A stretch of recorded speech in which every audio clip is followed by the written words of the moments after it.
19 मई 2024 को ईरानी सदर इब्राहिम रईसी की एक हेलीकॉप्टर में शहादत की खबर ने पूरी दुनिया को हैरान कर दिया। इब्राहिम रईसी अजरबैजान के सदर से मिलकर कई नए प्रोजेक्ट्स पर एग्रीमेंट करके 2 नए डैम्स का इफ्तिताह करने के लिए यहाँ पर आए थे। इस वाकये के वक्त वो ईरान के सूबे अजरबैजान की हदूद में थे। ये टोटल 3 हेलीकॉप्टर थे, जिनमें से 2 आगे थे और एक पीछे, जिसमें ईरान के सदर और इनके साथ ईरान के वजीर खारजा और ईरान के सूबे अजरबैजान के गवर्नर और कुछ मजहबी शख्सियात के अलावा कई डिप्लोमेट्स थे और इनके बॉडीगार्ड भी मौजूद थे। ये दरअसल वही ईरानी वजीर खारजा थे कि जब ईरान और पाकिस्तान के दरमियान कुशादगी पड़ी तो इन्होंने बयान दिया कि ईरान और पाकिस्तान दोनों मुसलमान भाई हैं, दोनों को आपस में झगड़ने की कोई जरूरत नहीं। इसके अलावा ईरानी सदर ने कुछ दिन पहले पाकिस्तान का दौरा भी किया, जहाँ पर उन्होंने पाकिस्तान के लोगों से खिताब करने की कोशिश भी की, लेकिन कुछ वजूहात की बिना पर ये ऐसा ना कर सके। जहाँ पर ये हेलीकॉप्टर क्रैश हुआ वहाँ पर मौसम की सूरत हाल भी बहुत बुरी थी, लेकिन ईरानी मीडिया ने ये क्लेम किया है कि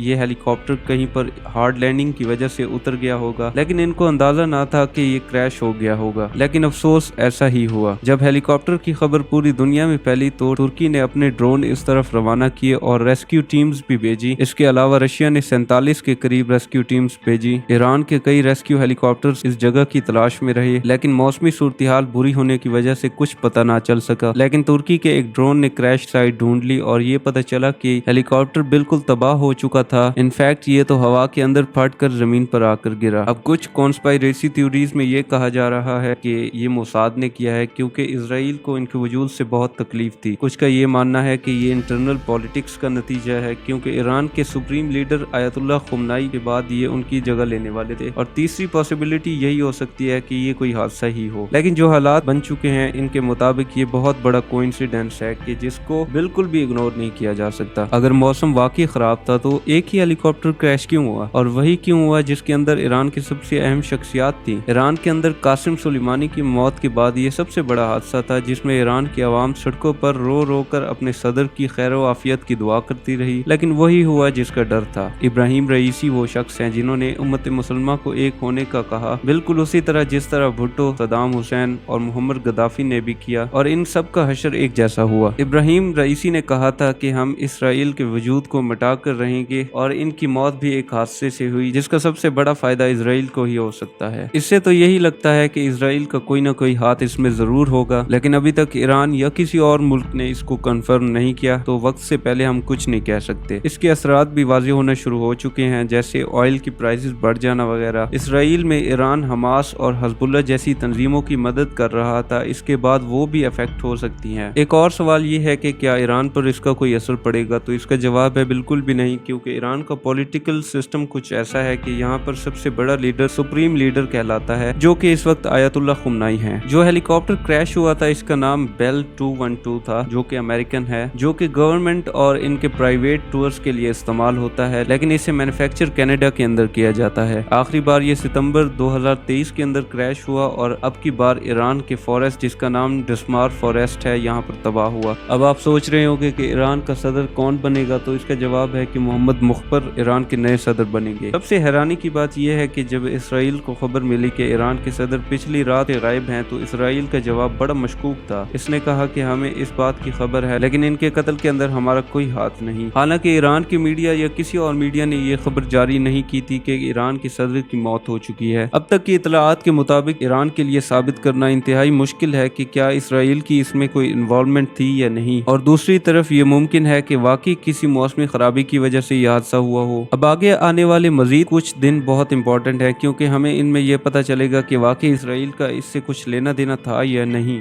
बाकी अपनी कीमती राय का इजहार कमेंट सेक्शन में जरूर करें। शुक्रिया। अल्लाह हाफिज।